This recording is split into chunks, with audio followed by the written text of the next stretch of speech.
తల్లి గర్భంలో ఉన్న మనకు గాలి, నీరు, ఆహారం వచ్చే ఒక అద్భుతమైనటువంటి ఏర్పాటు అమ్మకు తెలియదు. అది ఆ సంచిలో నీళ్లు ఉంటాయి, ఉమ్మ నీళ్ళు అంటావు నువ్వు. ఆ నీళ్ళల్లోనే బిడ్డ 9 నెలలు ఉంటుంది. ఆ నీళ్ళల్లోనే. ఏమండి, మీ బిడ్డ బకెట్ నీళ్ళల్లో పడితే ఏమవుతుంది మనకు తెలుసది, ఊపిరాడక చచ్చిపోతుంది. అలాంటిది 9 నెలలు తల్లి గర్భంలో బిడ్డ ఎక్కడ ఉందో తెలుసా? నీళ్ళల్లోనే పెట్టి నిన్ను పెంచాడండి. భయమేయట్లేదా? 9 నెలలు బిడ్డ నీళ్ళల్లో ఎలా బ్రతికింది? అడుగు అమ్మని, నీళ్ళల్లో 9 నెలలు ఎలా బ్రతికి బట్ట కట్టింది? పెండం పసిపిల్ల నీళ్ళల్లో ఉంచాడు. ఆ నీళ్లు లోపలకు పోకుండా ఒక పలుచటి పొరని ముక్కుకి నోటికి వేశాడు. ముక్కుకి నోటికి పొర వేస్తే మరి గాలి ఎలా వెళుతుంది? అదే టెక్నిక్. మొత్తం బొడ్డు ద్వారానే, మొత్తం ఈ ప్రేగు ద్వారానే.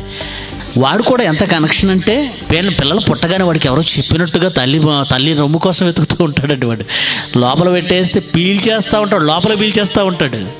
ఎలా తెలుసండి లోపలికే పీల్చాలని వాడికి ఎలా తెలుసండి? స్ట్రా వేసి కొబ్బరి నీళ్ళు ఇస్తే లోపల పీల్చరు, ముందు కూర్తుంటారు, బుడగలు వస్తుంటాయి. ఇప్పుడు ముందు కూర్తున్నాం, మరి అప్పుడు ఎందుకు లోపల పీల్చావు? ఎలా తెలుసు? ఎవరు సహాయం చేశారో చూస్తారా? యెషయా గ్రంథం 44వ అధ్యాయం 2వ వచనం. నిన్ను సృష్టించి గర్భములో నిన్ను నిర్మించి 9 నెలలు నీటిలో మునిగి ఉన్నా నిన్ను బ్రతికించి సహాయం చేసిన యెహోవా.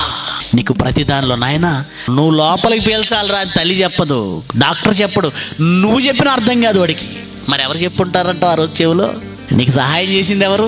మానవ భాష అర్థం కాదు వాడికి ఆ రోజు. ఎవరు చెప్పుంటారు లోపల వెళ్తారా అని? దేవుడు, నీకు సహాయం చేయవాడైన యెహోవా. ఇప్పుడు చెప్పండి, ఆ రూపం రావడానికి 9 నెలలు ఆ చిన్ని ఆకారంలో. అమ్మో ఏంటంటే, తల్లి గర్భం నుంచి వచ్చిన మాంసం ముద్దకు ఆపరేషన్ చేయాల్సి వస్తే డాక్టర్లు వణికిపోతారు. మరి తల్లి గర్భంలో అంత చిన్న ఆకారాన్ని ఎవరు పట్టుకొని ప్రతి దానిని సెట్ చేశారండి? ప్రతి అవయవాన్ని ఎవరు సెట్ చేశారు? ఎలా సెట్ చేశారు? అద్భుతం కాదా? దేవుని కష్టం కాదా? అయితే దేవుని కష్టం కాదా?